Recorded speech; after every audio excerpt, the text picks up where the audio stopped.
আসসালামু আলাইকুম বন্ধুরা, কেমন আছেন? আশা করি সবাই ভালো আছেন। আজকে আমি আমার সিম খেতে আসছি সকালবেলা। আমি সকালবেলা সিম খেতে কি কি কাজ করি এগুলো আজকে আমি তুলে ধরার চেষ্টা করব। আমি একটা কাঁচি নিয়ে আসছি সাথে, কারণ নিচে অনেক ঘাস আছে আর আমার আছে গরু। তো আমি আসলে এই এটা চিন্তা করে আসলে মূলত খেতে আসা, কিন্তু খেতে আসার পরে আমি কি কি দেখলাম দেখুন। তো এই যে কাঁচিটা এখানে রাখি, নিচে রেখে দিলাম। তো দেখতে পারতেছেন যে এই যে যে গাছটা, ঠিক আছে, এটা দেখেন কেমন সিম গাছ কেমন জানি এদিক সেদিক এক পেঁচায়া রয়েছে। এটা নিচের দিকে যাচ্ছে, এটা নিচের দিকে চলে যাচ্ছে। এটা এখন সোজা করে কি উপরে তুলে দিতে হবে, মাচায় তুলে দিতে হবে, না হলে এটা এভাবেই থাকবে। তো আমার এখন এটাই হচ্ছে প্রধান কাজ হয়ে গেছে, কারণ এটাই মূলত আমার সিম ক্ষেতের প্রধান কাজ, ঘাস কাটা পরে। কারণ এইরকম অনেকগুলা গাছ আছে, এগুলা তুলে না দিলে এগুলো আর হবে না। তো যারা সিম চাষ করবেন তারা এই বিষয়গুলো আসলে বেশি খেয়াল করবেন।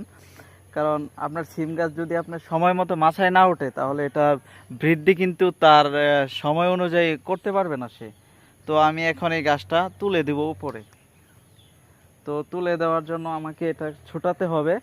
ছোটানোর পরে তারপরে ভালোভাবে এটাকে পেঁচিয়ে, কারণ এটার তো আর আংড়া নাই। সব লতানো গাছের মধ্যে কিন্তু আপনার আংড়া থাকে, তাদের হাত পার মতো থাকে লতা। তো এটার এরকম কিছু না, এটা শুধু তার নিজের দেহের মাধ্যমে, আসলে লতার মাধ্যমে, নিজের গাছের মাধ্যমে ও পেঁচিয়ে তার আসলে জীবন চক্রটা সম্পন্ন করে। তো এই যে দেখতে পাচ্ছেন আমি এটা সুন্দরভাবে তুলে দিলাম, এটাকে আর ধরতে হবে না। তো এরকম ভাবে আমার কাজগুলো এখন করতে হবে। তো সিম গেটের এটাই আসলে প্রধান কাজ। এটা আসলে এই কাজটা দেখার পরে আমি আসলে অন্য কোনো কাজ করি না। এটা যদি যে সময় দেখি যে এটা করতে হবে, তখন অন্য কাজ আর হাতে নেই না। তো এভাবে আসলে ছোটাতে হয় এবং প্রত্যেকটার মধ্যে মাচায় উঠায় দিতে হয়। কারণ যদি আপনি মাচায় না উঠান, তাহলে আসলে ওই গাছটা তেমন বিস্তার লাভ করবে না, বৃহৎ আকারে আর ছড়াবে না।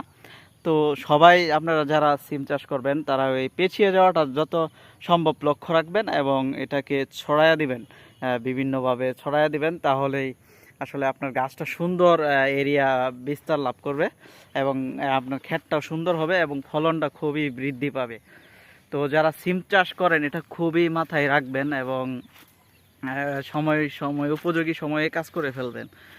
তো বন্ধুরা, সবাই ভালো থাকবেন, সুস্থ থাকবেন এবং পরবর্তী ভিডিওর জন্য অপেক্ষা করুন। আমি খুব শীঘ্রই সিম ক্ষেতের প্রত্যেকটা স্টেপ বাই স্টেপ দিব এবং সামনে আমি কি সার প্রণালী এবং সিম গাছের যে মেইন মেইন রোগগুলা, এগুলা নিয়েও আমি একটা ভিডিও করব। তো আজকে এই পর্যন্তই থাকুক, দেখা হবে পরবর্তী ভিডিওতে। আসসালামু আলাইকুম।